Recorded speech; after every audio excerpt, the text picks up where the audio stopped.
you want, throughout our workshop together, you can always drop things inside the chat. I will be looking at some of the comments throughout. I probably will not be able to answer all the questions, but I will try to answer as many questions as possible. And whether you are live, where you are watching this on replay, I really think we are already all together in this. We already are co-creating this beautiful field together. And so what I would love to invite us to do is to maybe just to arrive in this space together, to close your eyes for just one moment and put your hand on your heart and really, really arrive here.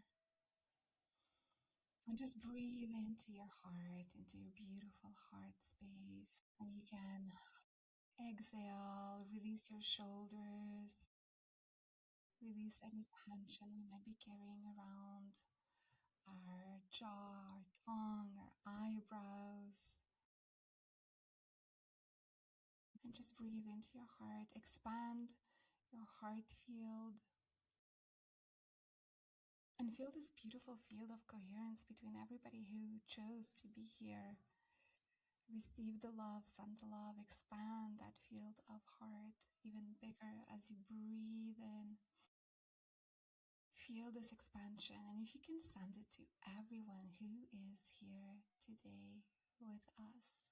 We are all humaning together, we're all in this together. In another deep breath to just really arrive into the space. I know we're all coming from different parts of the world.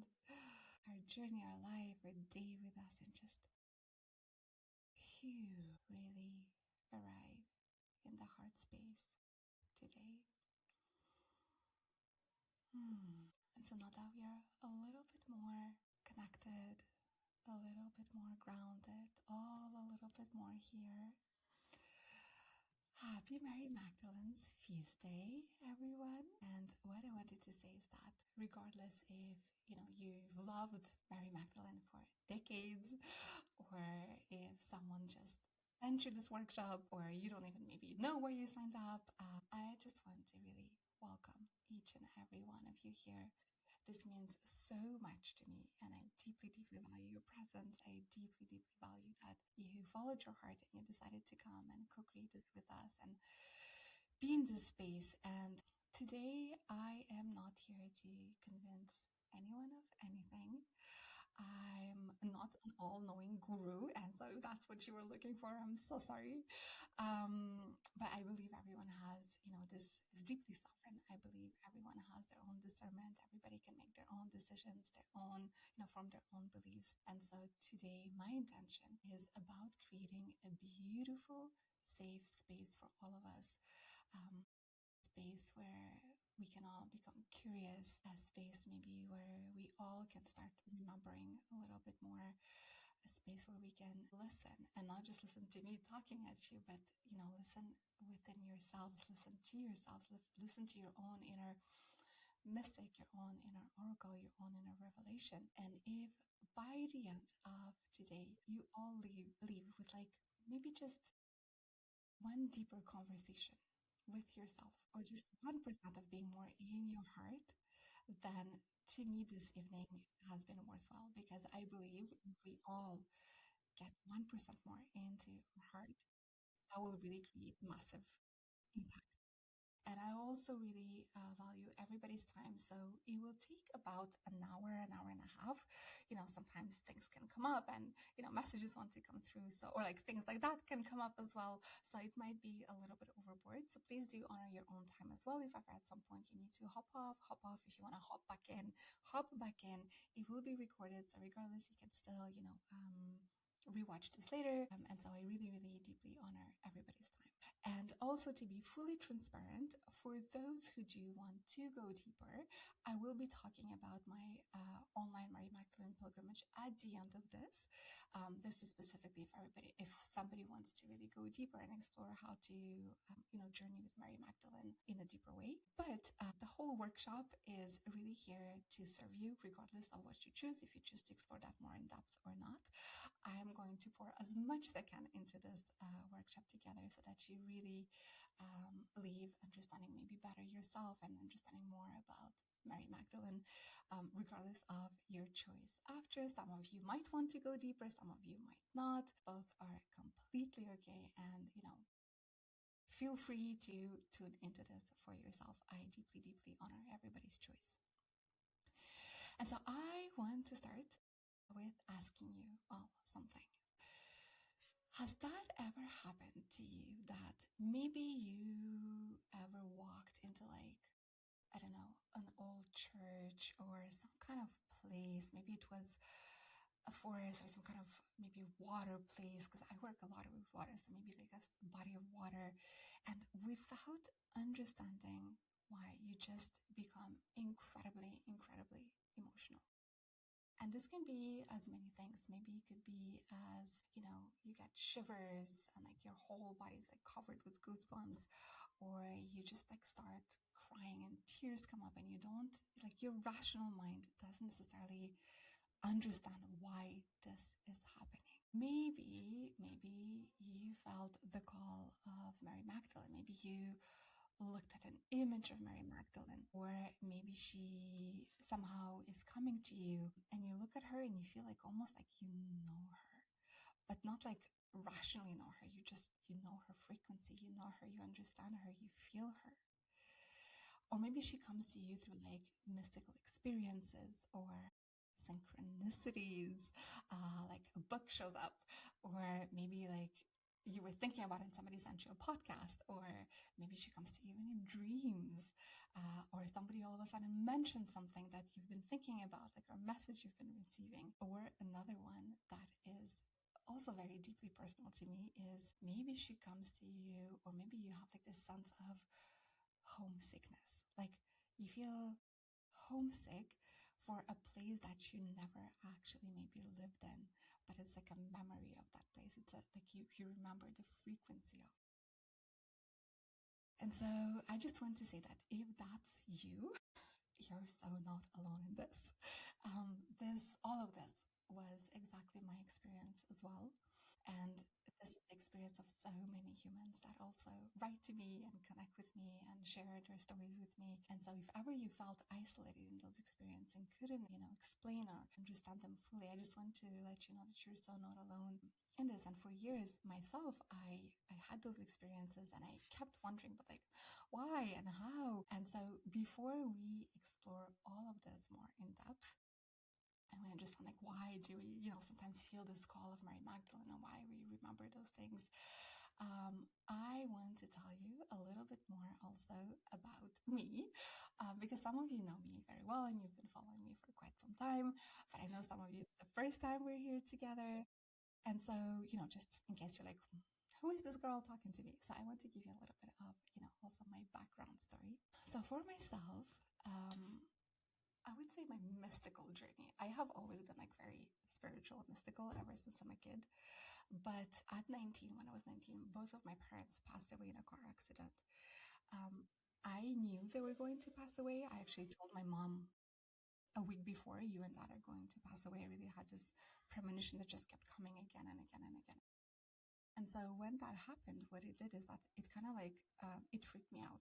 It made me think that like, oh my goodness, is this what, premonition and psychic gifts are about?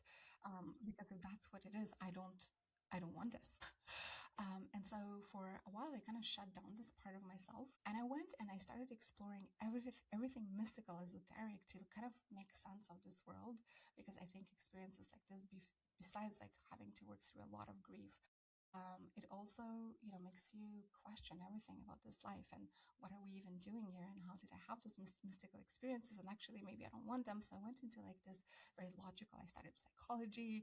I did my master's degree in occupational therapy, but the mystical part would never go away. And so then, when I really allowed to reconnect with it, when I really allowed myself to like heal and bring back that part of me, that's where a lot of things started changing. That's where I started receiving a lot of messages. And back at that time, I was living in Canada. I was in Montreal and I was working as an occupational therapist. And then all of a sudden, I actually didn't know anything about Mary Magdalene, by the way. Like I knew she was this churchy person. And then one day I was sitting and I remember this beautiful presence just coming through.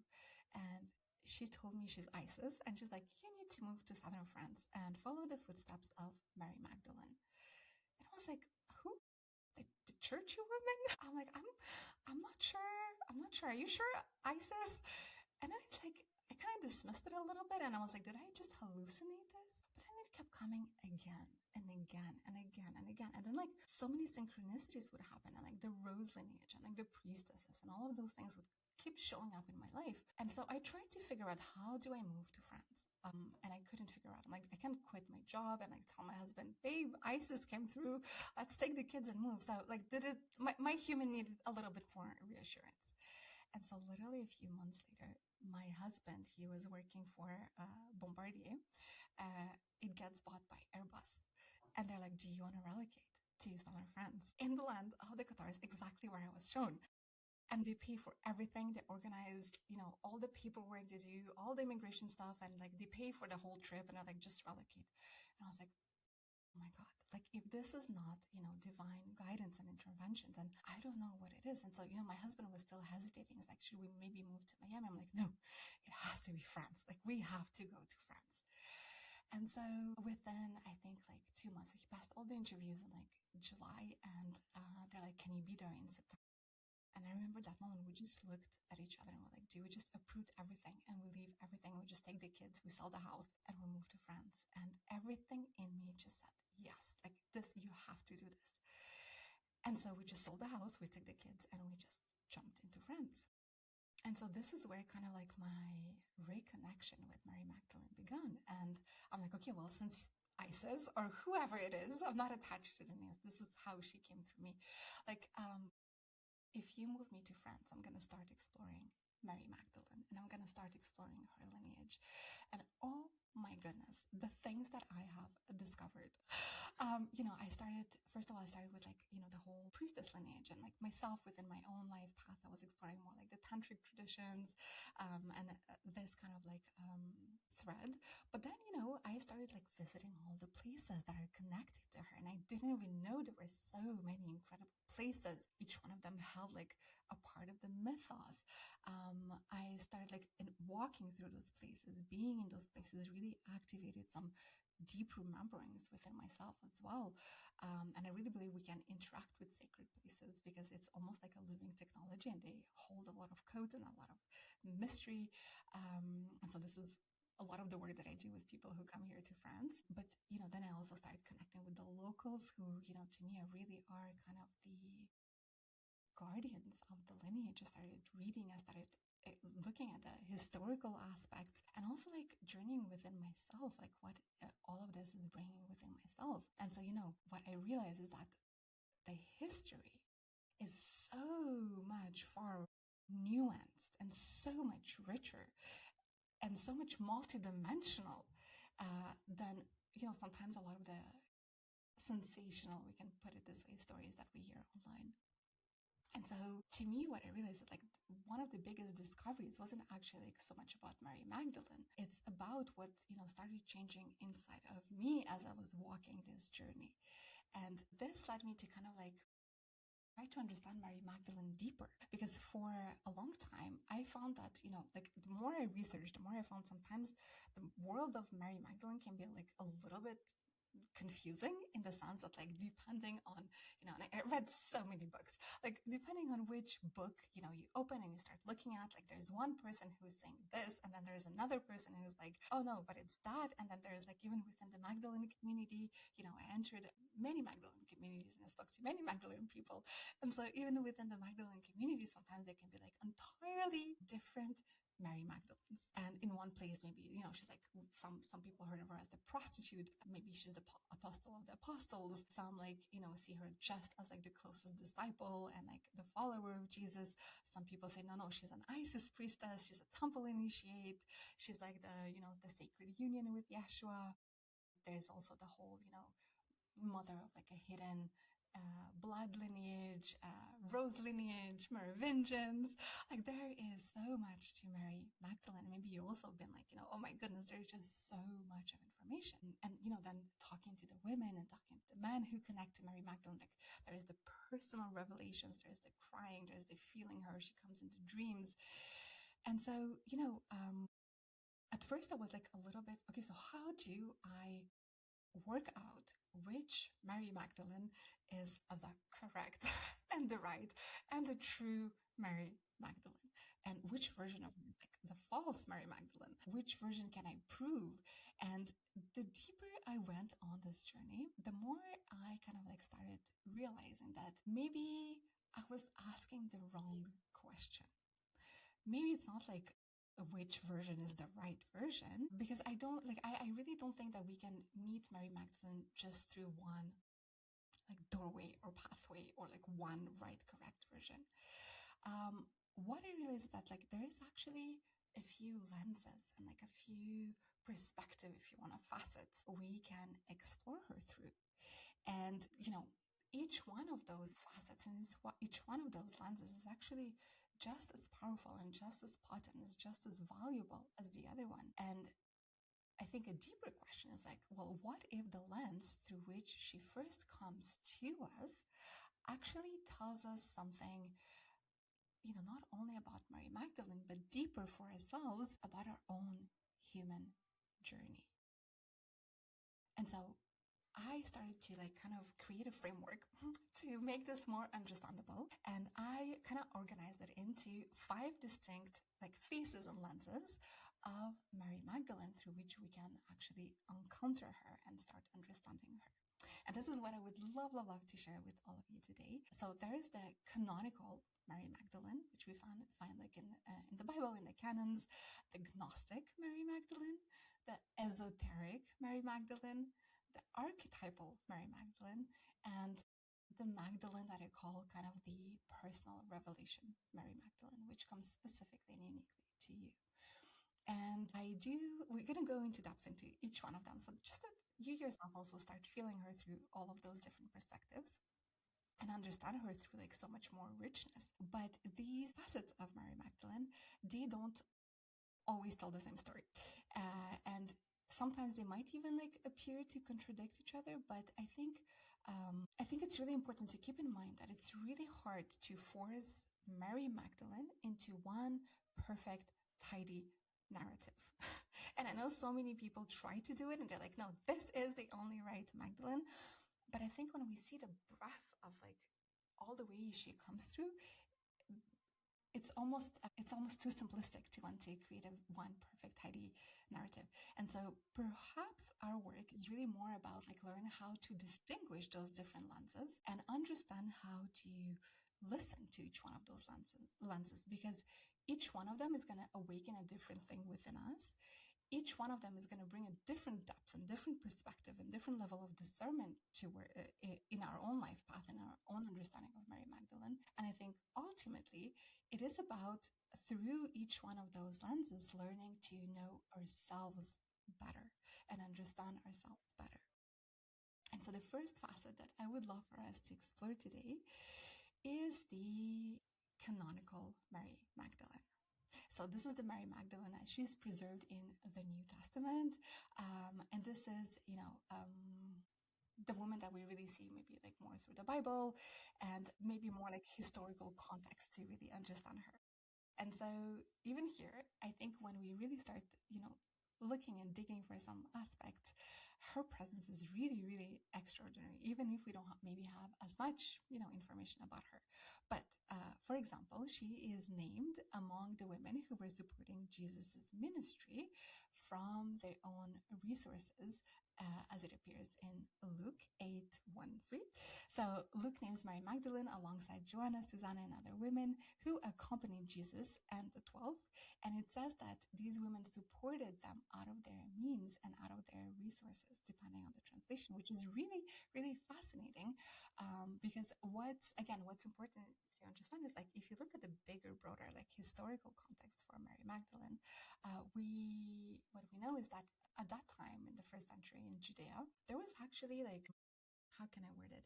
There were like two, we can say, kind of groups of, Jewish communities. So there were the more traditional Jews and there were the Hellenistic Jews. And so the Hellenistic Jews, they actually like got more interweaved, we can say, with like the Hellenistic, the Greek traditions.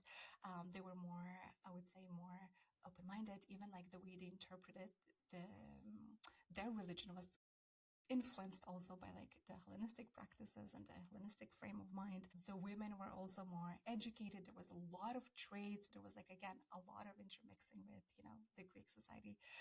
There was also the women more educated. The women were more independent. The women had more freedom. And so versus the, more traditional Jewish, where it was like much more, traditional values. And so, when we look at that, I'm like, oh, interesting. So perhaps Mary Magdalene, who was part of the Hellenistic, Jewish community, that would explain a lot of things. And so then we look at other things that are in the Gospels, and it's like, oh, maybe, she's somebody who, like, it says that she's somebody who was present at the crucifixion when a lot of others disappeared. She came to the tomb, which again points like she came with her anointment jar, which is like one of her main symbols, this alabaster jar for the sacred oils. And then, in the Gospel of John, she becomes the first person to encounter the risen Christ, which is really interesting because when she saw him, she does call him by Rabboni. And Rabboni, what does that mean? That means my teacher.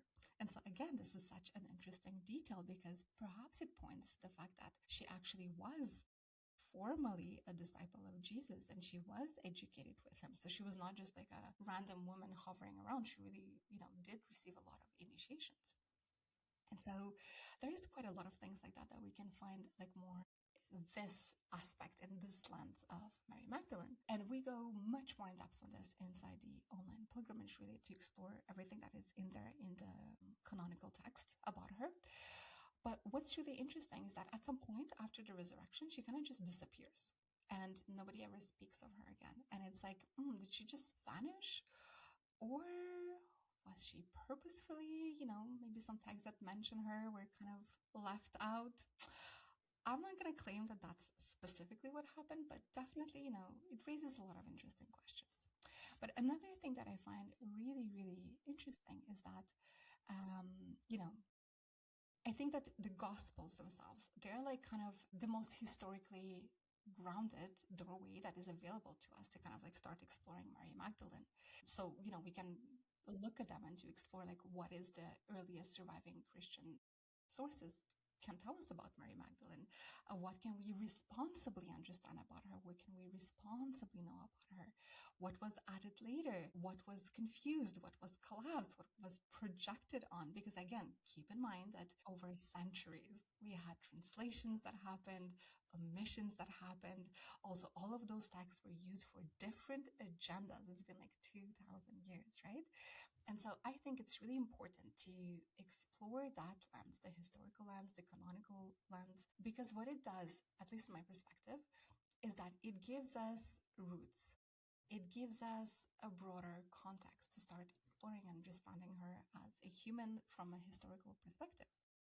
And I think what it also does is that it invites discernment, and also it invites us to rethink a lot of the things that we might be, that we think we know about humanity. And this is like another rabbit hole I'm not going to open because we can go deep into this. But the more we explore history, the more we actually explore also, well, what came before Christianity? Because like, they didn't just like, Jesus and Mary Magdalene didn't just like appear out of the vacuum. There was like a whole history before that. And so it's very interesting because then the more you go back, the more you actually understand how all of this, came to be. And actually, inside the online pilgrimage, we have a whole class on the sun cult, which I would love to invite you to, even like if you want to research for yourself, but like the evolution of the sun cult, including like Mithraism and Sol Invictus and how it got interweaved with Christianity, and also like different goddess traditions that came before, so that you understand like also the progression of the feminine and the feminine traditions, how they got intertwined and interweaved into the Marial cult with Mary Magdalene, because there's definitely a lot of syncretism that also happens with previous traditions. And so all of this we can explore when we look at Mary Magdalene from the historical perspective.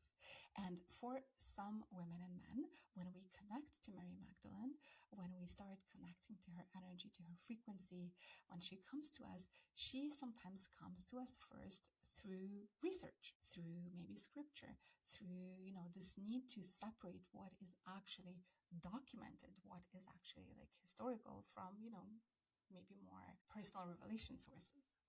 And perhaps, what I think is really interesting is that if this is how she comes to you first, if this is like when I speak about like the historical lens, the historical perspective, if this is like, ooh, this is my jam, this is where I want to go, this is what I want to explore, I think that tells us so much about ourselves. And I think ultimately when we explore Magdalene, it's all about like, what does that tell about me? How can I know myself better through that?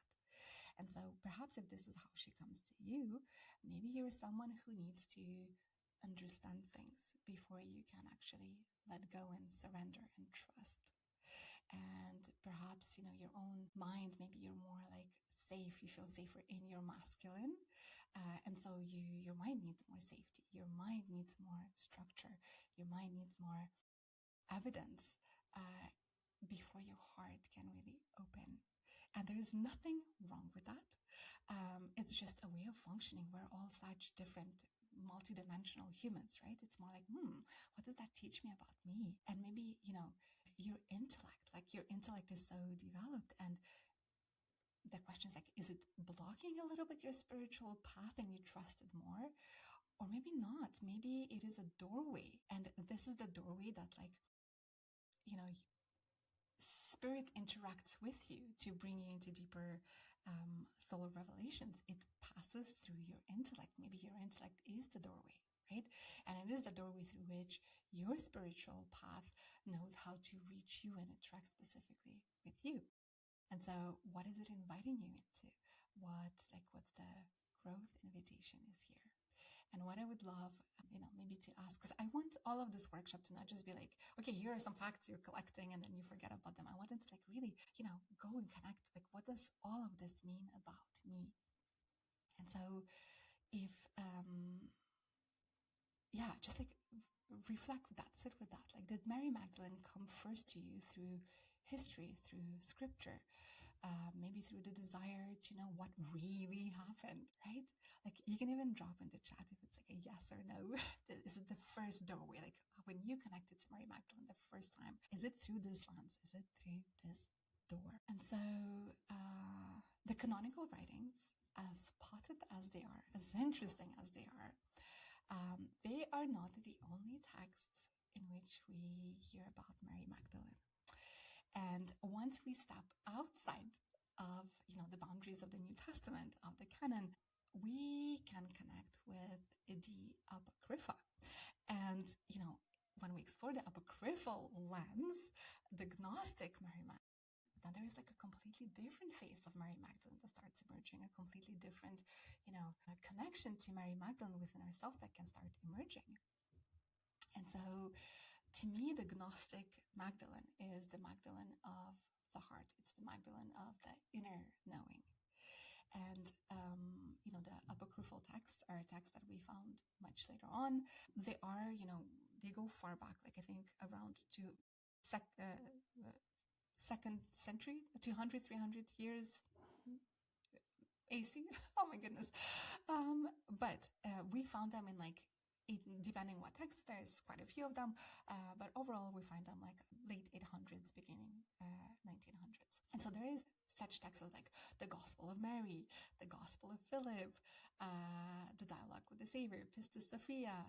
And there is like, when you start exploring those texts, which I really recommend to everyone who's, exploring Mary Magdalene, we start like also discovering quite a few, patterns and things that come up around Mary Magdalene. And so what we see in a lot of those texts, and I'm going to try to summarize them as quick as possible because, I want to fit so much into this workshop. But Mary Magdalene, all of a sudden, she is not just like, a woman that is at the tomb or like a penitent sinner that, which was like more typical portrayal of her in the canonical texts, that just kind of like disappears and vanishes after the resurrection. In these texts, what is fascinating is that Mary receives revelations and teachings that others don't. She really is somebody who understands Jesus' teachings better than other disciples. She speaks with really high and I would say unusual authority. And even in some of the texts, she answers instead of Jesus, which again, like it might seem like a very small detail, but to me, the way that I see it, that it speaks to the level of authority she had, that she could answer for him and speak for him, and that he trusted her with that. And what's another pattern that, comes across a lot of those texts is that Peter and some other male disciples resist her, and there is really this friction between them, precisely because she is a woman, and probably because Jesus really seems to be preferring her way of understanding. And he often highlights this. And what often is highlighted about her is not like the logical understanding, is her connection to the heart, is her ability to, I would say, almost see beyond the veil, to really feel the mysteries, to understand it, not on a rational level, but like on a heart level. And so I'll give you a few examples just to like demonstrate this if ever you never explored those Gospels. So, for example, in the Gospel of Mary, after the Savior departs, the male disciples are all frightened and they're discouraged and they don't know what to do anymore. And then Mary is the one who takes leadership position. And so she's the one who goes and comforts them. She's the one who really speaks to kind of help them strengthen their courage. She turns their attention towards like the teachings of the Savior. And then Peter asks her to reveal some teachings that Jesus gave to her privately. So in a way, he acknowledges that she had some private teachings, because he does say something like, I might be paraphrasing here, but like, sister, we know that Savior loved you more than the others. And he asks, tell us the words of the Savior which you remember, which you know, but we do not. And so again, like that really demonstrates that there was something that she knew, some kind of initiation, some kind of teachings that she received that the other disciples didn't. And then once Mary, recounts some of her private visions, Peter challenges her afterwards and says, like, did he really speak with a woman in private without our knowledge? And so like you really see this kind of like almost antipathy towards her. And, she responds to him like, do you think that I have, made this up or thought this up in my heart? And then Levi kind of like comes and steps to defend her. And he says, well, if the Savior made her worthy, who are you to reject her? And he tells that to Peter. And then he says like, surely Savior knows her very well. And this is why he loved her more than us. And so again, like, there is so many interpretations after that, like what kind of teachings and what kind of love. And so, I will let you come to your own conclusions about that. But I think above all, it does really show that there was some kind of very deep personal relationship between the two of them, and some kind of knowledge that she held above the other disciples. And this is the same theme that comes up again through many of those apocryphal teachings. So in the Gospel of Philip, again, we see the same thing. Mary Magdalene is, identified as the companion of the Savior. It says the Savior loved her more than all the other disciples. Then the text again continues. It said, they said to him, why do you love her more than all of us? And then, another question that is important is that, disciples themselves, they perceive that, Mary, she occupied a privileged position and directly challenge about Jesus about that. And then there is a famous passage that I think probably maybe you all heard, but if you haven't, I'll give it again. That it's frequently uses that Jesus kissed Mary frequently, and then like we have like a missing fragment probably on her lips, and so or on her mouth. Again, there is many interpretations of what that meant. Does that mean there was like a romantic love and they were like in sacred union? Were they married? Or, some other people really interpret it like, oh no, it's a way of paraphrasing or saying like when you kiss somebody on the lips, you transmit to them secret knowledge, or you transmit to them some kind of knowledge. So, we don't know. You can each one feel into what feels more resonant to you with this. But all of this to say, again, like Pistis Sophia, same thing. If you look at the Pistis Sophia, again, Mary Magdalene is the one who speaks the most. Jesus even says, Mary, for though you are the most blessed of all the women on earth, he really praises her for being in the heart. And again, we see Peter who comes and complains, my Lord, we will not endure this woman. And so this is the pattern that keeps coming across many of the Gospels. And what's really interesting is that, those Gospels were not written by the same people. They were written in different timelines. They were different, at the beginning of Christianity, there wasn't like one unified Christianity that came like 300 years later. And so there was like a lot of many different Christian communities who preserved different perspectives and different lenses. And so a lot of those Gospels were not even part of the exact same community. But what's interesting is that all of them seem to, bring up this perspective where Mary Magdalene had some kind of very special relationship with Jesus. She was highly initiated. She actually had a lot of authority. She spoke for him. Were they in love? Maybe. And that there was this friction with Peter.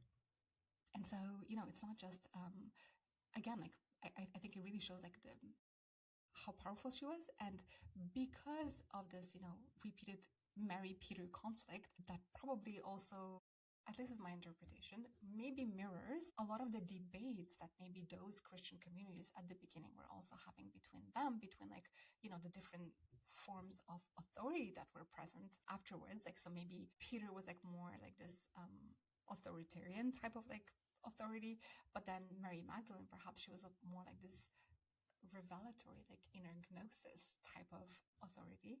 And because Mary Magdalene was a woman, the debate, I think, was pretty much inseparable from gender as well.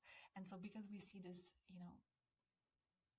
multiply repeated pattern, I think it's really interesting that later on Peter does become, the bishop of the Roman Catholic Church, and then Mary Magdalene kind of disappears. Was that intentional?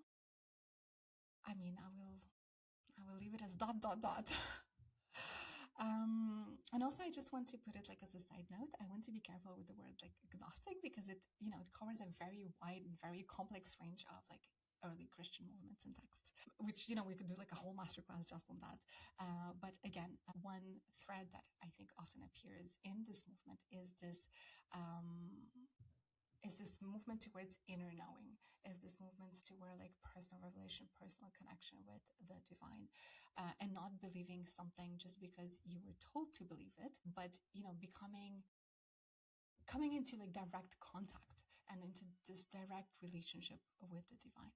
And so to me, when we explore Mary Magdalene from this lens, from the second lens, which is the apocryphal lens, I think that ultimately the question that it asks us is, what do I know inwardly? Can I trust like my capacity to discern? Can I receive the spiritual understanding without maybe immediately surrendering my authority to someone outside of me? Right? Like maybe I receive some kind of message. It's like, oh no, but somebody needs to confirm that for me. It's like, oh, how much can you trust this inner connection? How much can you trust your heart? And so I know for some women and men, Mary Magdalene maybe came to them through, healing their own relationship with spiritual authority. And maybe that's why you are here. Maybe you are healing also your own relationship with spiritual authority. And maybe you have been told that there is somebody outside of you who knows God better than you do, who knows the divine better than you do, that somebody else must interpret your experience and explain that to you. And so, maybe like you don't trust your own intuition and your own personal revelation. Sometimes, when we function a lot in the masculine, this can be like this invitation to deepen into the feminine, which can be very vulnerable for some. And so to me, the Gnostic Magdalene may come like as this invitation to reclaim the parts of yourself that are capable of knowing. Because to me, that's the ultimate message that comes through this specific lens. And so I would love for you to also, sit with a little question, because again, it is about inner journey. Where in your life are you being asked your own inner knowing more deeply? Is there like an aspect of your life where like maybe you already feel like you know something, and it's how much can I deepen into my own inner knowing and trust it? Maybe it's something that you already felt and like you're not fully trusting it yet, and it's like an invitation maybe to, trust yourself a little bit deeper. And if ever or you want to also drop it in the chat. I would always love to hear. I'll try to read through all of them as much as I can. Okay, but we're going to continue. So, as her story travels across cultures, across centuries, Mary Magdalene also becomes woven into another landscape. And this is the landscape of symbols, of lineages, of sacred sexuality, of anointings, of the rose, of Isis, of Sophia, of the grail, of the feminine mystery. And that brings me to like her third phase, the third lens we can receive her through or interact with her, connect through her, to her. And so to me, this is I call it the esoteric Mary Magdalene. And so it's kind of like it's the Magdalene of the mystery and the hidden tradition. And so the esoteric Magdalene is, the phase where, many men and women also meet her through the mystery traditions, through mystery schools. And so maybe she comes through as a priestess or as an anointer, miraphor. And the miraphor is also in the first lens, but yeah. Maybe she's like the embodiment of Sophia, of the feminine Christ, the carrier of the rose lineage, right? The beloved of Yeshua, the Tantrika, the keeper of the sacred teachings. And maybe, again, she is the link to Venus, to Isis. Later on traditions also, we explore that again much more in depth. I'm not going to go too in depth on that because so many things. But the Cathars and the Templars, the bloodline, ancient temple arts, all of this also kind of gets weaved into the esoteric traditions of Mary Magdalene.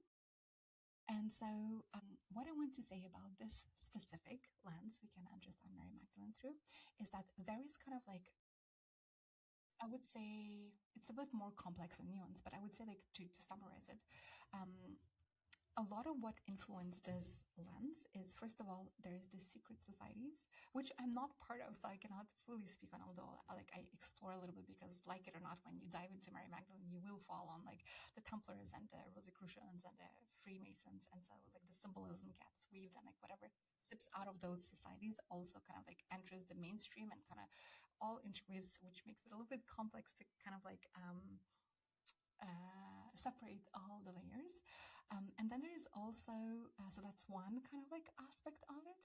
And then there is also the other aspect is like the more modern feminine traditions and the feminism and, everything that is sacred feminine current that kind of got interwoven. And a lot of it is actually based on channeled material. And so it's really important to like just have the discernment of like, okay, where the information is coming from. And I'm not saying that one is more important than the other one. I think they all have their, benefits and they're all very valuable, but it's just for you as a human to like have discernment. And so a lot of the channel traditions got interwoven and really deeply influenced this aspect of Mary Magdalene. For example, like two books that I can think of top of my head like that are very influential was it was Tom Kenyon, like the Magdalene manuscript, which really brought in this whole aspect of Mary Magdalene as the Tantrika, as they go a lot into the tantric practices and the energetic work, but it was the channeled material. Also, another big one is Anna, Grandmother of Jesus, which is a fabulous loving book, but also, again, channeled material, right? And so it's not better or worse, but just something to keep in mind that this is also how the Magdalene mythos get influenced. And so, again, some belong primarily to, the world of symbolism, spiritual interpretation, modern, revelations, and then like it all gets built on top of each other. And then you also add in the fact that, most of us are on social media. There is a lot of like weaving and repeating each other as well that happens. And so this is where I think, discernment becomes so important because to me, esoteric does not mean false at all. But, also I think we have to be very mindful of not trying to take a spiritually meaningful experience and try to make it into historical fact, which I also see happening a lot in the Mary Magdalene community. And I would love to maybe bounce off my own personal story because it became very deeply personal to me. So before, moving to France, like I shared with you at the beginning, I did feel like I discovered Mary Magdalene through this was it Isis or not? I'm not attached, but like through this beautiful meditation presence that kept telling me to move to France, and she told me she's Isis. And so to me, I was like, Isis, of course, Mary Magdalene must have been a priestess of Isis. And I was like, I'm going to prove to everyone, I'm going to find the historical things to prove that.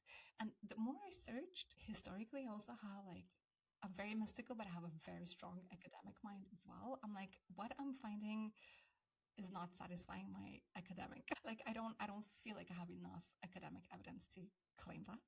And so that's why I think it's so important to like have this, discernment of, is this my personal mystical revelation, which again, like, I mean, from a mystical side, like the fact that I received this message, it came through, and then all of a sudden, all those synchronicities, and like I'm literally moved to France in like the easiest, most aligned ways possible. To me, I'm like, okay, this has to be, and maybe that's just me meaning making, but like to me, it's like, oh my god, it does have to be like some kind of divine support. And yet at the same time, I'm like, does that mean that I need to try to fit it into history now? I don't think so. I think it's just about we can really have like both this historical discernment and also deep, deep, deep reverence for the mysteries, and we don't have to like be in one extreme or the other extreme, and just because historically I don't find all the evidence for it doesn't mean I need to now entirely dismiss my mystical experience, because history could improve it, but also like, sit with that mystery and not try to fit history into it. And so I think it actually, instead of competing, to me, I think both of those help refine each other when we can sit with both of them. And I know sometimes it can be challenging and a little bit unsettling because our brain wants to go like into this binary mode and it's like either this or that. But I think the maturity of experiencing all of this comes actually from capacity to hold both of them. And so not to let the mystery try to like overpower the structure and the structure try to like erase the mystery. And so yeah, that really changed how I approach a lot of things now. And so to me, I really think like the mature path is really not about choosing one or the other. It's like in this non-choosing, in this capacity to hold both of those dualities. I think that's where the refinement comes through without like forcing one to become the other one. So I would love to invite you, maybe like if you encounter Mary Magdalene from this perspective, that's maybe how she came to you as well. Let's explore that. What does that bring up on your own personal journey? Do you tend maybe to dismiss your intuition when you cannot explain it? Like, do you need like a very rational, maybe you do come like get those synchronicities, and maybe Mary Magdalene does show up to you in like those mystical ways, and then like you kind of try to, dismiss it. Or maybe sometimes like the other flip side is that we can become very attached to an interpretation because it feels so home to us. Like I really wanted, Mary Magdalene to be a priestess of Isis. I really, really, really want, and I still want her to be. But it's having this discernment. So maybe like, is there like maybe a little attachment to an interpretation because your human really wants it to be true? Just like it's all about exploring deeper within ourselves and understanding ourselves better, knowing ourselves better, knowing how our human and how our psyche works better. And so again, neither of those answers make you wrong or make anything wrong. It just simply shows you maybe how there could be greater inner balance. Okay, and then there is, another kind of lens through which Mary Magdalene has, I think, survived in the collective imagination for nearly 2,000 years, and is that she's not only remembered as like this historical woman who lived somewhere, she is also, she's becoming an image through which we can really understand parts of our psyche. And I call like the fourth lens of Mary Magdalene, of understanding her, is the archetypal Mary Magdalene. And so Mary Magdalene as an archetype, she is really a mirror of our own psyche. And for those who might not know what an archetype is, I'm sorry, my kids are there. So what an archetype is a deep recurring pattern within the human psyche So it is not exactly like a character or a symbol or a personality.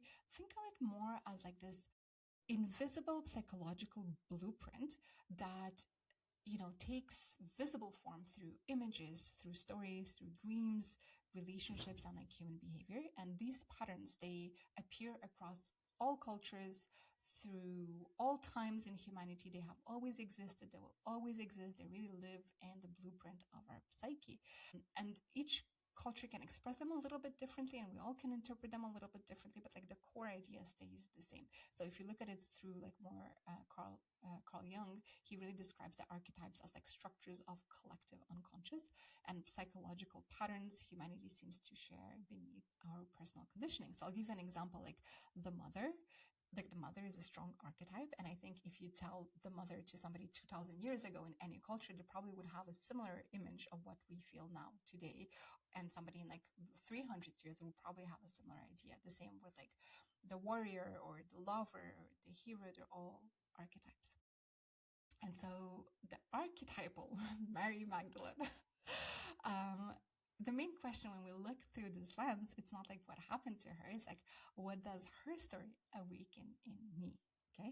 And so what's really interesting is that, like, I think that across millennia, Mary Magdalene really was like this symbol we all projected upon. And she carried so many, you know, human experiences, archetypes, but especially aspects of the feminine that were repressed. And so, you know, she is the woman who was misunderstood. She's the outcast. Um, she's the woman who was like the devotee, the beloved. She was the mourner. She was the death doula. She was the witness. She was the woman who also, you know, enters the darkness, the tomb. She spent her life in a grotto. So you have like this whole initiatrix and, you know, dark underworld feminine that is also associated with her archetype. She is obviously like, there's also a lot of things around sexuality with her. Like she's the whore, the exiled feminine sexuality, the sexual power. All of those aspects are also like, you know, encompassed into like her archetype. She's also maybe the highly initiate one, the initiatrix, the woman who knew something that others didn't understand, like a mystic. You know, she spent her life in the grotto being in those mystical experiences, had this inner revelation. Her heart, the love, like she's the woman, like the lover, she's the woman who loved. She's maybe the in sacred union, she's the sacred feminine. So all of those archetypes like are being projected, and she also carries all of those as archetypes. And so when we are looking at her, maybe this is why I think like also maybe that's why she also comes to so many of us, because depending where we are on our journey, we're going to look at her, and we're not simply looking at her, we're going to recognize parts of ourselves through her archetype. And so I would love to invite you to, you know, take a moment and either write down if you have something to write down. If not, just sit with it and think of 3 qualities you associate most strongly with Mary Magdalene. And don't overthink them. Don't, you know, go into deep analysis. Just what comes to you from the top of your head, like the top three qualities that you associate most strongly with Mary Magdalene. I don't know, it may be devotion, it may be courage, sensuality, grief, sovereignty, presence, leadership, whatever it is. Write or think of the first 3 that, and you can drop them in the chat as well. I would love to see what comes up to you in the chat. And now that you thought about them, I would love to ask you a question, like, what if the qualities that you most admire in her are actually revealing something that is asking to be reclaimed or strengthened or embodied or maybe recognized, like deeply recognized within you, right?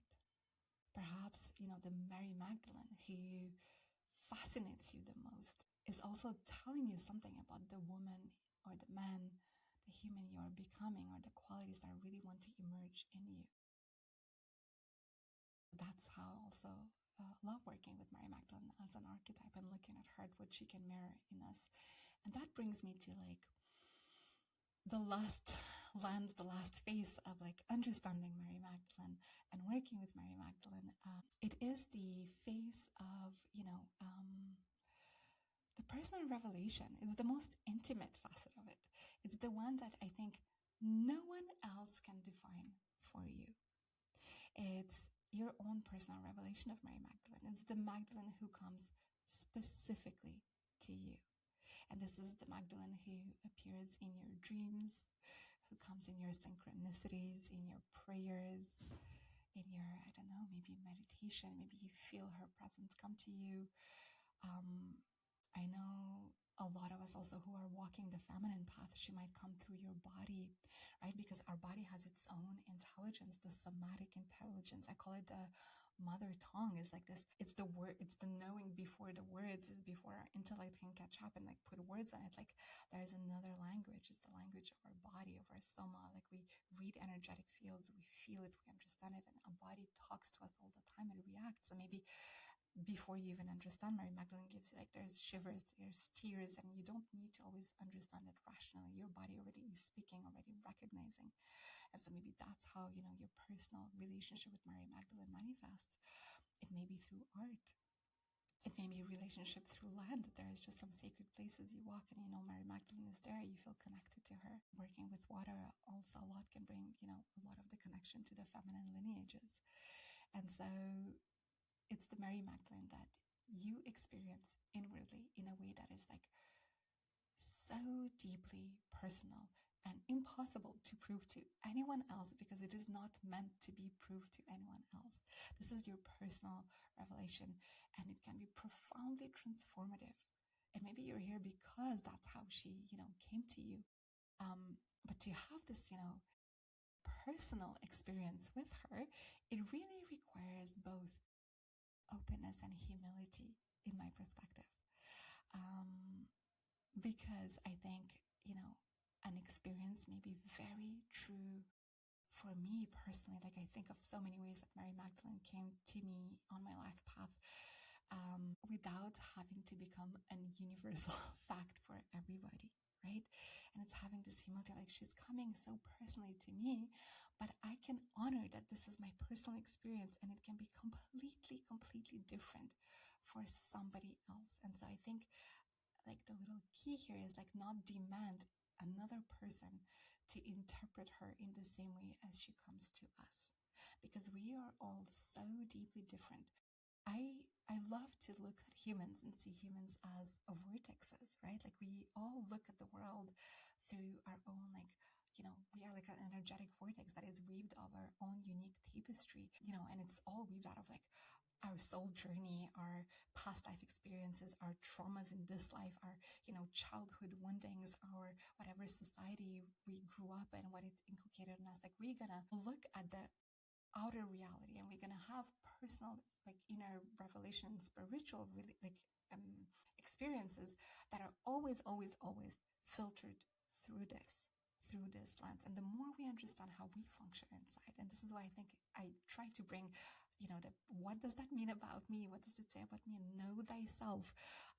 Know thyself was like part of like the first thing you would learn in any ancient mystery schools, and like, you know, because I do think it's like the basis for everything.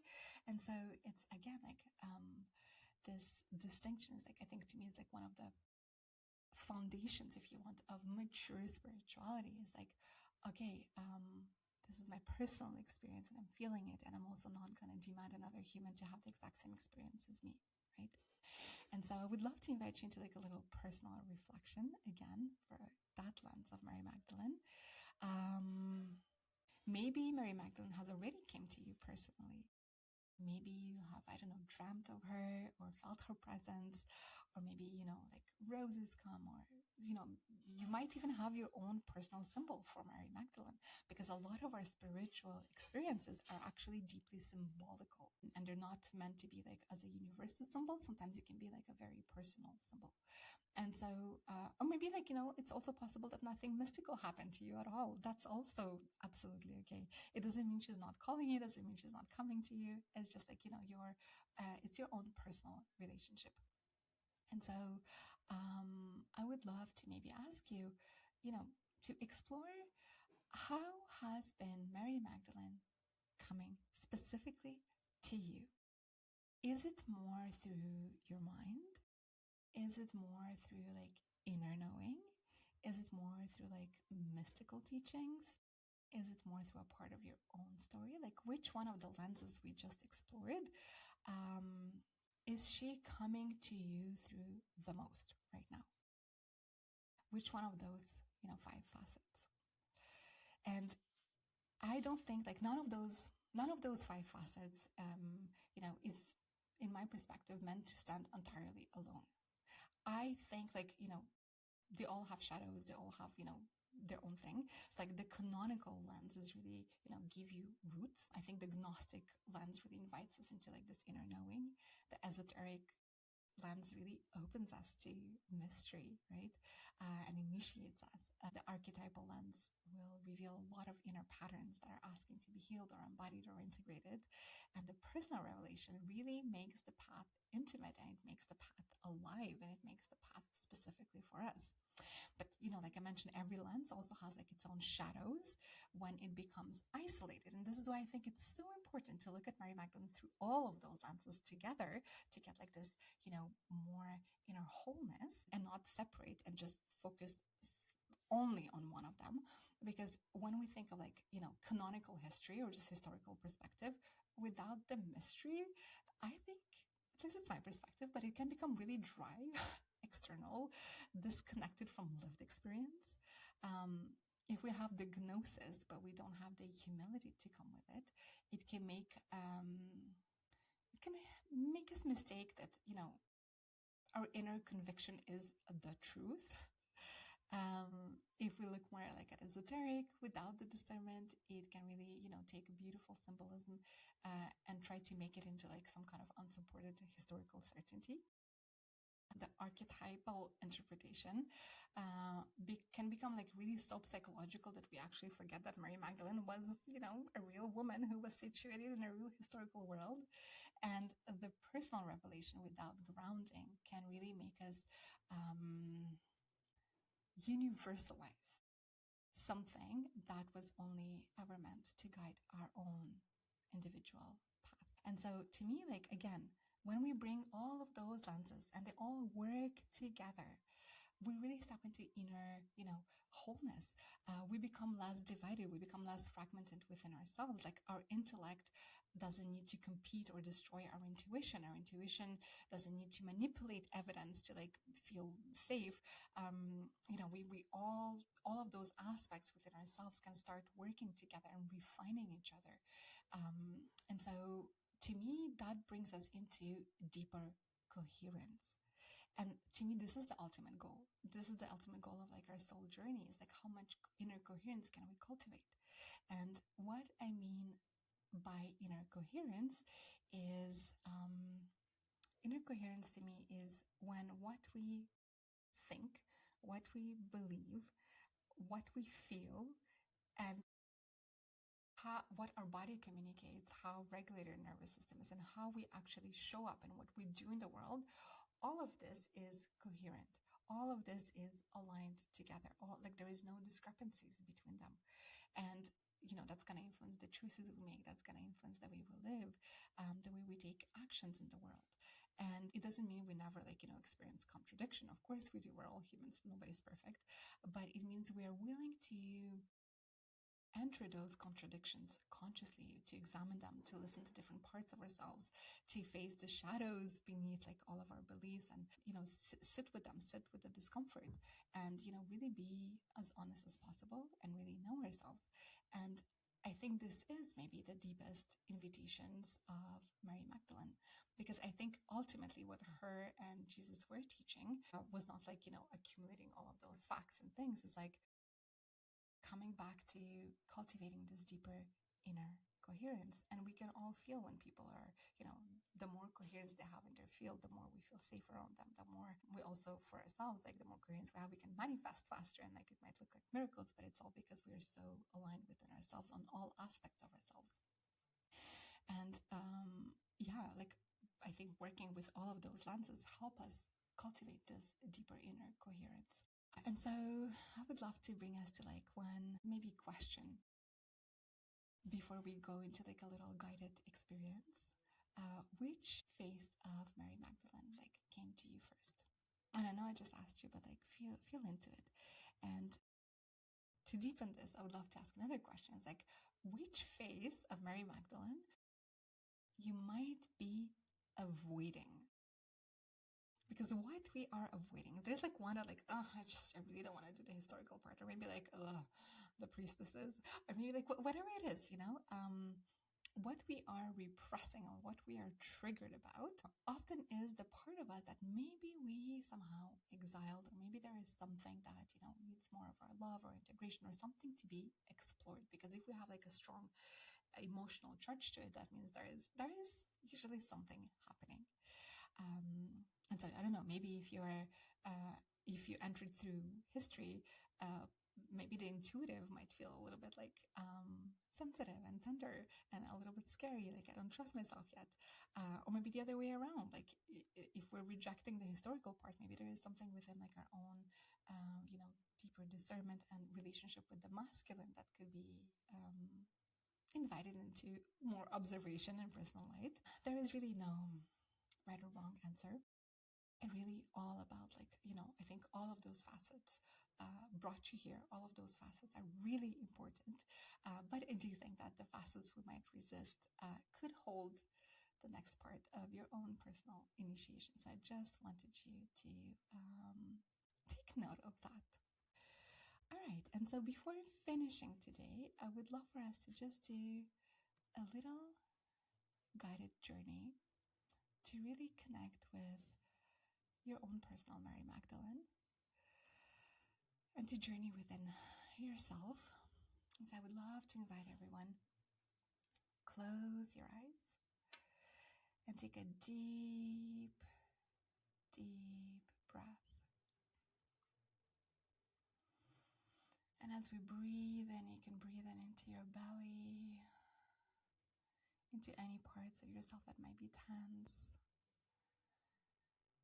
And release any tension you're carrying around your jaw, around your tongue, around your eyebrows. Breathe into your bellies, our beautiful bellies that sometimes we suck in and we hold so many things in our bellies. Just breathe and release.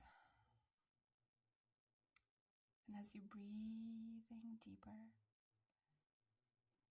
imagine a beautiful golden light that is descending upon you, and just washing and alchemizing anything from your field that no longer belongs, that no longer serves. And you feel so deeply safe, so deeply held. And this beautiful golden light is just sparkling through all of your field. And imagine another beautiful crystalline cord that goes from your root chakra, anchoring you deep, deep, deep into the crystalline core of Mother Earth. And you know you are so grounded, so held, so safe. And take another deep breath in. And just exhale. Feel your body soften. And feel yourself just held and cradled as if you're a little child. And I would love to invite you to imagine you are standing in a dry Mediterranean landscape on a hilltop, and far beneath you see the Mediterranean Sea, and you can smell the smell of thyme, maybe rosemary, and you feel the warm, gentle breeze on your skin, and you feel the grass under your feet as you're standing barefoot. You see a beautiful path in front of you. And you start walking. Just feel the grass under your feet. And this beautiful, gentle breeze just caressing your skin. And you're you're coming at the entrance of a grotto, take a moment to notice what kind of grotto is it. Is it big? Is it smaller? And you feel so safe, like this magnetic, warm light that is just pulling you in gently. And when you're ready, step into the grotto. And it just feels so nice, so cool.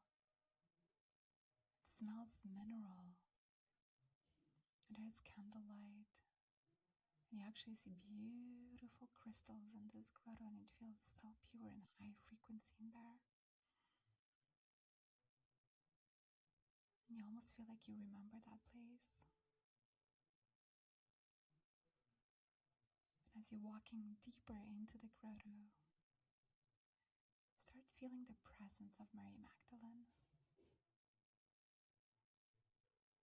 And you see her standing inside the grotto. Maybe you can see her clearly, or maybe she comes just as a shape or just as a feeling.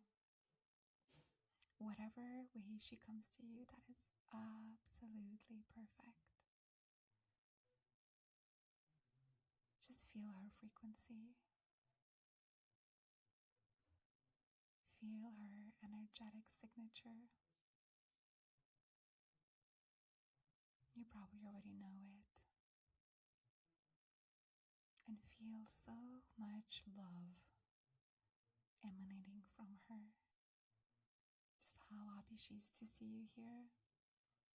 This very special portal on her feast day. This is not a coincidence, you're seeing her today.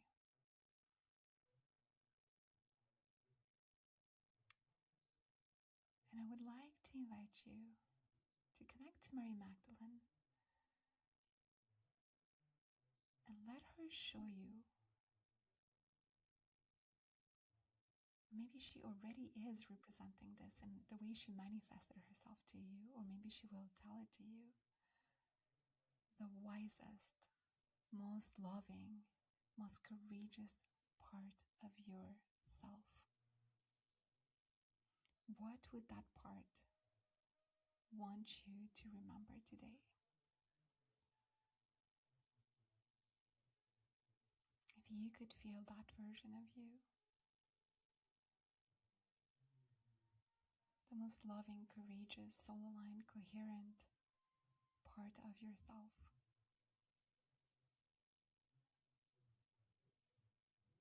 what would she show you? What would she want you to remember today if you could walk as this part of you?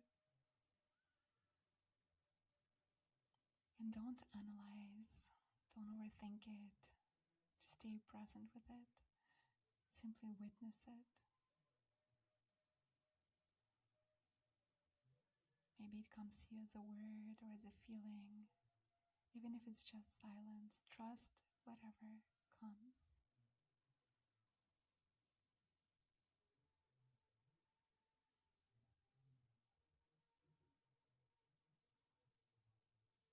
And we're just going to stay with it a little bit.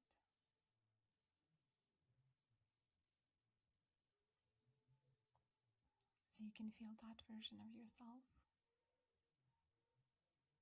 That version of yourself Mary Magdalene is inviting you to step deeper into, to embody more. Maybe to remember something.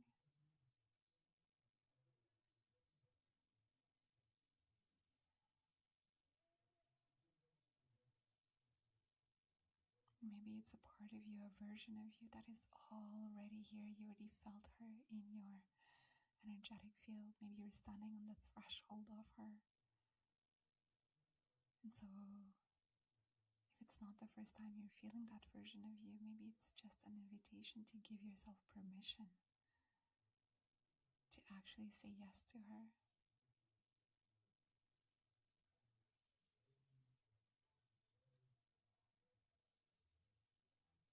And what would it feel like to embody her?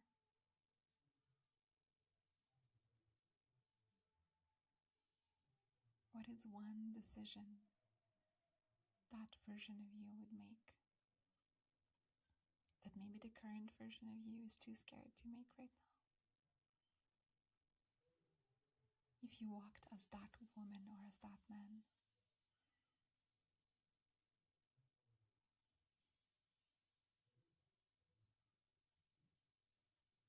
and just allow yourself to feel that.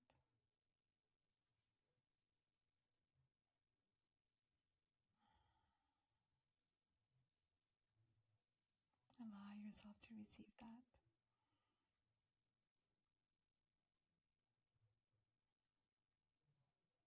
And know that you are so, so safe to embody that version of yourself.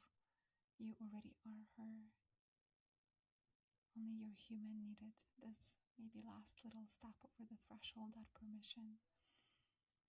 You wouldn't be able to see her, you wouldn't be able to feel her. Your psyche wouldn't allow you if it wasn't safe for you, if it wasn't already here, and just trust that.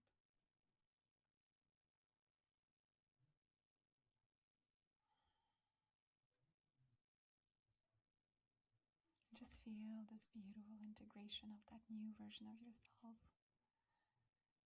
gently merging with your energetic field, activating any new codes of information and new programs that are needed to walk as her, as that version, to remember whatever needs to be remembered. Alchemizing and transmuting any places within your energetic field, within your architecture, on all levels, that no longer belong, that no longer serve you. So they simply fall out of resonance with your field.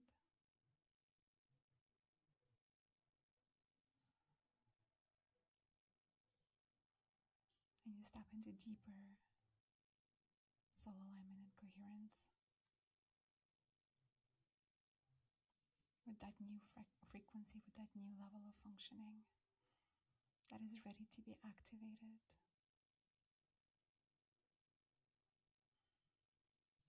Just feel all the rewiring, the activation, all the light codes coming through.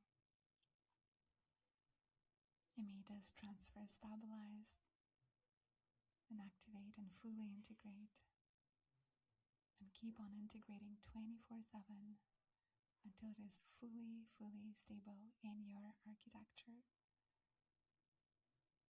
until that version is fully incarnated, until your nervous system fully receives her and remembers how safe it is to be that version of you. It is to walk as her, to move through this 3D world as her. And just do not think about it, just allow it to be felt by your nervous system, so that your nervous system can familiarize itself. And tell your human, tell your nervous system, you are so safe with this. We are so safe.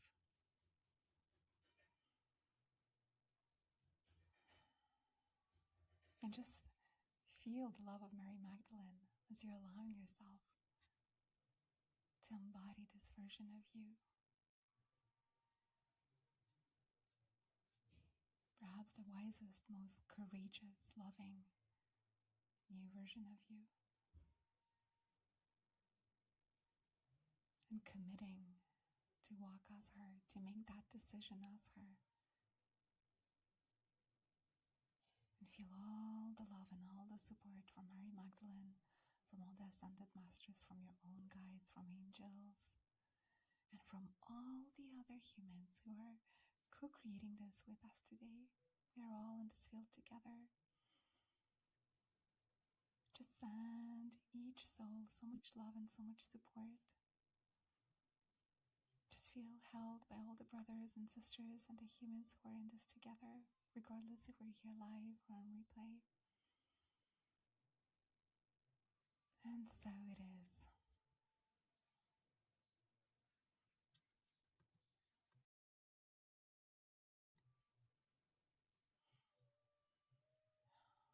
I'm I say thank you, thank you, thank you to Mary Magdalene. Thank you to this beautiful grotto for holding us. All those crystalline structures amplifying this frequency. And when we're ready, we're gently going to say thank you to Magdalene. We can always come back to this place whenever we need. We're gonna little by little start walking out of the grotto. Feel the fresh air outside again, the thyme and the rosemary, the soft wind on your cheeks,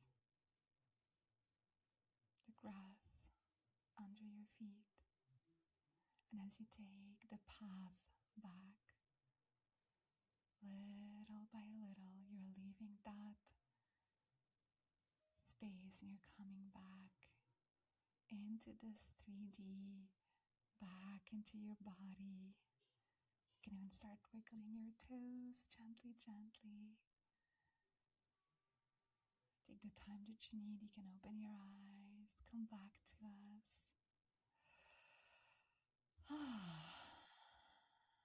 Yeah. And if after this you need a little bit more time with Mary Magdalene, you can always come back to her, come back into that beautiful grotto. I would love to invite everyone to also journal on all the things that came back. If you need to watch the replay, go back to the questions we explored. Yeah, I'm gonna wait. Oh, thank you for all the hearts. I'm happy it resonated. It's so magical. Oh, we are all weaving this together. So thank you, thank you, thank you. All received with so much love. And so I really love what we co-created here. We're like coming to an hour and a half. Yeah.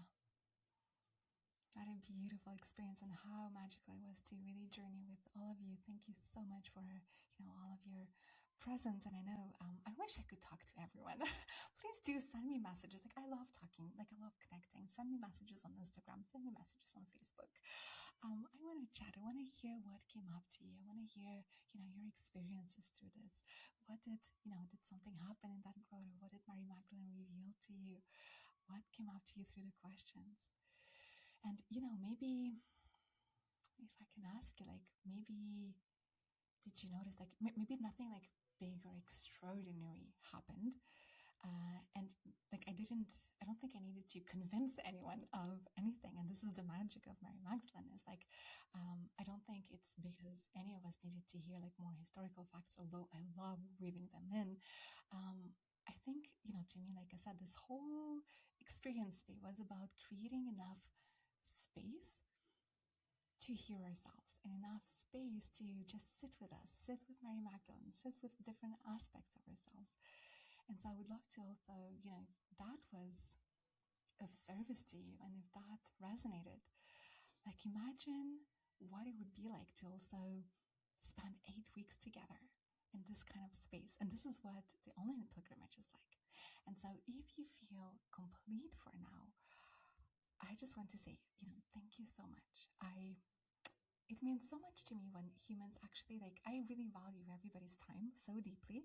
And the fact that you even took the time to come and sit here and sit with me and sit with all of us and co-create this, that is probably the biggest gift to me. So I really wanted to acknowledge how deeply valued that is. And for those who actually like, oh my goodness, we just scratched the surface, I want to go deeper. I'm not going to take too much of your time, but I would love to say, I would actually really love to invite you into the online Mary Magdalene pilgrimage, because this is just like literally one little nugget of everything we're going to be doing.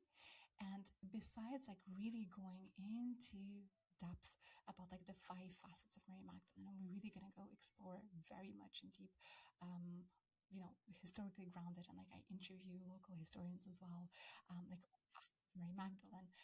We also are going to then, explore water, sacred water springs. We're gonna like literally journey with her through France, and we're gonna go to every sacred place that is connected with her. We're gonna learn about the mythos there. We're gonna work with the sacred waters. We're gonna explore the grottos that are connected with her. And each one of them is not just going to be like this historical aspect and like actually like, learning about the physical places. There's going to be an initiation that is coming with them. There's going to be the baptismal current. Then we're going to also learn about the keepers of the Grail, the Cathars, the Templars, the mythos around them. We're going to explore also the Black Madonnas that are so deeply interwoven also with the mythos, the primordial mother lineage, all the goddesses that came between that kind of laid the path for like Mary Magdalene. We're going to descend into our own underworlds, into the grottos, into, our own wombs and like our own, perhaps, do a little bit of shadow work within ourselves because I think it's so deeply important. We're going to explore the rose lineage, the Venusian codes, the temples of light, the architecture of everything that is, connected to also the rose lineage because it is so interwoven with Mary Magdalene. We're going to explore temple arts, the anointings, the metaphors, because I do think it's really important to do that. But ultimately, I know a lot of you who come into my world, it's also because you want to take it back to your communities. You want to learn how to be of service. And it can be because you're already leading a big community, or maybe because you're thinking of having a community, or maybe you just want to take it to your families, right? Like there's this desire to outpour as well, to also step into deeper service. And so we're going to look at different, temple practices that come with that, the initiations that can come with that. And then we're going to look also at the return of the Sophia, the integration, like how can we continue this work forward? Because again, just like as we did today, to me, it's not just about, collecting some historical things that we will forget a bit later. It's more like, okay, who are we becoming as we're walking this path? And ultimately, what are we going to do with that? And I think, to me, losing my parents so early, it really put in deep perspective just how ephemeral and how short this life is, and what is the legacy that we want to live here. What are we here for? What do we want to pour into this earth? Because we will all leave very fast. Like, these bodies are so magical, but they're so ephemeral. They're so not permanent. This whole life, and so it's like, okay, what do I want to leave behind me, and who do I want to become in this life and this incarnation, this very sacred and short time that I have on this planet? And so to me, it's always like rooting ourselves in the past, in the history, understanding where we come from, because it's so important. If not, we become like species with amnesia. But also, like, what is the ultimate goal? What do we want to pour forward? And so if it is something that really calls you, that you're like, oh, I feel in resonance, and I really deeply honor everybody's resonance, and this is how I function by resonance. And to me, I know when somebody is my teacher or my mentor because I just feel it. And so I trust that, if this is for you, you will know. And if this is not for you, I also deeply, deeply honor that. I will never, ever put pressure on anyone because that just doesn't feel aligned to me. But if it is something that calls you and you want to journey deeper, we are going to start in September. So you have a little bit of time to think. The investment is 1111, but for the next few weeks, we have an early bird for 888.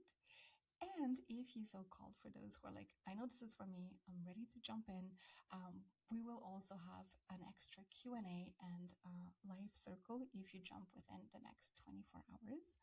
I will send the link for that in the email for everyone, with the special little upgrade for the Q&A session, for those who want to journey deeper. And so that's what I wanted to say about the online pilgrimage. If it calls you, hop in. I would love, love, love to journey together. I would love to take you through all the sacred lands of Mary Magdalene, to share with you everything that I know, but also ultimately to just really deepen and grow and, discover more about ourselves and our soul path through this lineage together and through this pilgrimage. So, does anybody have any questions? We can do like a quick little Q&A, maybe 5-6 minutes. If anybody wanted to hop in and ask some questions, I would love to also create the spaciousness for that. Okay. Or you can drop them also in the chat. Public chat. Okay. That is absolutely okay. Do you have read Women? Bye, Christopher. So nice to see you here. If I read The Woman, yes, I read it, but a while ago. It is an initiation. The Woman Who Read with the Wolves. Yes. All right. Okay, so if nobody has any more questions for this, we can finish with that. I'm just gonna check because I think there's more questions. Could you repeat the price for that? Yeah, actually, I'm gonna write it. Boop. All right. Yeah, it does talk about the archetype of wild woman. That, yeah, it could definitely be similar to Mary Magdalene. I agree, because she was, living in the grotto, and she was like this wild woman who followed her path. Absolutely, I can see that. All right, my loves. So, thank you so much for being here. The program, okay, Catherine, I wanted to ask you a question. The program it is 8 weeks, but I'll be honest, I've put so much in it that nobody finishes it in 8 weeks. So, it's, if realistically speaking, if you actually want to do it, it probably will take, like, I would say 12 weeks. But 8 weeks we are together. We have a Telegram group where we share a lot of things. We also have some live sessions together because I love bringing, like, the whole community aspect as well. So, officially it's 8 weeks, but in terms of, like, the material that is in there, it's actually very, very rich in material. So it's going to take you more than 8 weeks probably to go through all of this. All right. Does anybody else has any more questions, any more shares, anything else that you would love to deposit that came up to you? And I know sometimes it takes a bit of time to actually write. Thank you so much. Something has shifted. Oh, I'm so happy to hear this. So happy to hear this. And if ever you feel like, I know this is, we're all here publicly, but if you feel like sending me a private message and to share about what came up to you, I genuinely love connecting and love hearing those stories. So please do feel free. My messages are open, and I love, love, love hearing from you. All right, my loves. So I'm not seeing any more questions. Yeah, that was really helpful and really beautiful. Thank you, Hannah. Thank you, Jeff. That was fun. Thank you. You're so welcome. So I will maybe finish with the fact that I don't think that Mary Magdalene, would want us to stay stuck on facts and fight about them, or she doesn't ask us to, become another version of ourselves or become somebody else completely different just to fit some kind of mold. I think sometimes the deeper initiations is Mary Magdalene often, at least through my personal experience, she actually invites us to remember who we have always been before we put so many layers on top and so many stories of how we're not allowed to be that version of ourselves.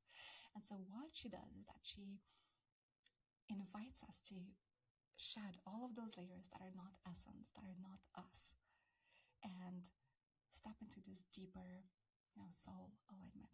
And I hope that this is maybe one of the things that, shifted for you today, is like maybe one layer less, one more connection to the authenticity of your soul. And I think everyone here, we all have gifts. We all have things that we came to embody on this earth, to pour back onto this earth. And nobody outside is coming to give us permission. Is like, can I give myself permission to really be that version of myself? Can I give myself permission to maybe 1% be more in the heart, be more connected to me, and like walk this path like more authentically as myself? And so I want to say thank you for saying yes to your own curiosity, to your own soul. And I'm seeing all the beautiful messages coming through. Sending you so much love and gratitude. The meditation was divine. Marie, you're so welcome. And Veronica, really thinking of joining in September. I feel like going deeper. I would love for you to join, and I would love to go deeper with you. And yeah, just thank you all for being here. It means so much to me. And thank you for honoring whatever it is that brought you here, your own inner oracle, your own intuition. And I'm wishing you all a happy, happy feast day. And thank you for being here again. All right, my loves. Take care. Bye, and I'll see you around. Bye.